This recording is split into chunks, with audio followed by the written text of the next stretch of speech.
بحث نادری که صدای طالبان شده بود، ویدیوش شما دیدین که چقدر تحقیر و توهین میکرد، خوش زبانی بر طالبان میکرد که اون وظیفه بیده. شرایط را دیده در ایران پناهنده شد. این نفر هم افغانستان را ترک کرد و رفت. دید که طالبان چیزی نمیکنه برش. فاروق وردک دزد معارف که حدود 1000 مکتب خیالی داشت و چند هزار معلم خیالی، از بودجه معارف دزدی کرد و فرار کرد رفت. با طالبان بیعت کرد، پس آمد. فعلا ناراضی است از کمیسیون دعوت طالبان به خاطر بیعتی که با طالبان کرده بود. اینا قرارداد داشتن که چند پروژه را برای فاروق وردک بیته تا اینا بیعت بکنه به افغانستان بیه، و حالا ناراضی است به خاطر که کمیسیون دعوت طالبان با وعده یا قرارداد کرده وفادار نیست و او اجرا نمیکنه. نفر دفتر یا رئیس دفتر فاروق وردک اینجا کلایه داره، ایره بشنوید. ما از بیشتر صحبت کرده نمیتونم چون قرار است یک برنامه دیگه داشته باشم، کورم بر شما پخش میکنم. این صدای رئیس دفتر فاروق وردک بشنوین، ببینید که چی شکایت داره از طالبان. آن چیزی که میخواستن طالبان اجرا نکرده.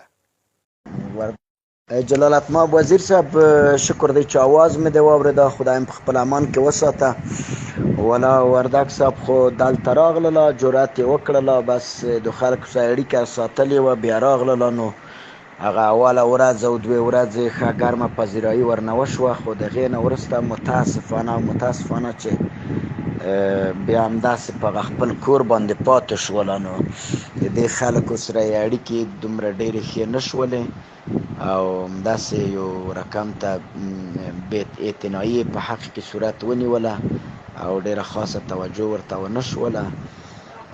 دغه جرګه هم چې وه، د جرګې ته دای دعوت شوی و منتها، لکه څنګه چې شاید او باید ده ته پروتوکول ورکړل شوی وای یا مثلا عزت او قدر یې شوی وای. متاسفانه چې هغسې ونه شول او هغه د ده د توقع خلاف ډېر عادي د یو عادي فرد په حیث باندې داسې ورته ویلي وو چې ته لاړ شه، که دلته ګډون کوې نو کارت دې واخله، هر څوک باید په خپله لاړ شي کارت واخلي.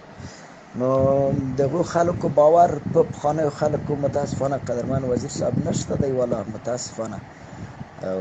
داسې په خوله خو دا خلک ویایي چې راشه او دا نو راتګ به د یو عادي فرد په حیث باندې چې دلته د ژوند هیڅ نوع سهولتونه مهیا نه دي، یو رقم ژوند داسې په تزلزل او په ویر او په ګبر او په ډار کې.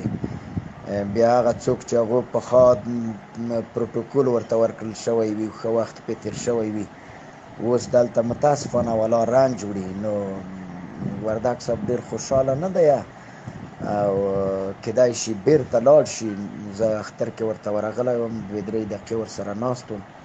نو والا متاسفانه چې مایوسه ښکاره کېدله او د دې خلکو د اړخ نه داسې خاصه توجه ورته ونه شوله. بس کیدای شي بیرته والا لاړ شي. دغسې یو حالت دی او د انجیو د دو مسایل هم هغه دلته ټول هر شی چې دي دغو خلکو په اختیار کې دي او داسې خاصه توجه دو خلکو ته نه کېږي ځکه اوس دوی حاکمان دي. نو بدبختي زیاته ده قدرمن وزیر صاحب، فقر نهایت زیات اوج ته رسېدلی دی، خلک په ډېر ژور غربت کې دي او وچکالي دومره زیاته ده. دا ملک داسې وچکالۍ ووهله چې هېڅ اوبه پیدا کېږي نه، په اکثره کویانو کې اوبه ولا وچې شوي دي. نو حالت ډېر خراب دی قدرمن وزیر صاحب، بد حالت دی په دې ملک. لوی رب دې په دې ملک باندې ورحمیږي او خدای دې رحم پرې وکړه. خلک والا په ډېر یو رقم فقر او په ټیټ اقتصاد باندې زندګي او ژوند روان کړي دي. نو لوی رب دې ورحمیږي. خدای ته هم سپارم قدرمن وزیر صاحب، خبرې مې لږ اوږدې شولې، معذرت غواړم وبښئ. نور نو دلته خیر خیرات. السلام علیکم ورحمت الله وبرکاته.